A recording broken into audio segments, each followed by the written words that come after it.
to find your Wells Fargo routing number. Hi everyone and welcome back to our channel. In today's video, we are providing you with some easiest ways to find your routing number for Wells Fargo. So let's just dive right into the video and get started.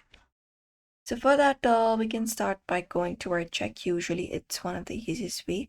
So go ahead and look out for your check. And on your check, in the bottom of any Wells Fargo check, the first 9-digit number right here should be your routing number on your left hand side.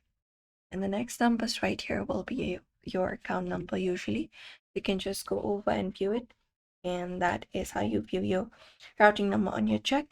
For online banking, what you can do is you can head over to their website and log in into your Wells Fargo account. After that, you can just go over and select up your account option.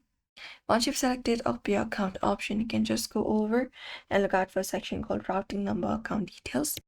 And just go over and look out for account details as I said, and your routing number will be listed there. You can just go and view it this section as well. Otherwise, you can go to this section right here within Wells Fargo customer service, and there will be finding a section for routing numbers and account numbers. You can click on this option.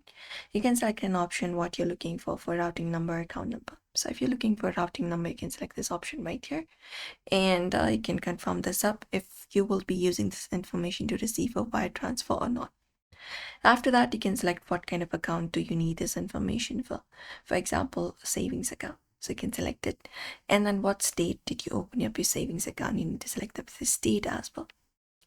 Once it is done, your routing number will be displayed directly on your screen. You can just go over and view it up. And you can just go over and copy it up where you're trying to do so.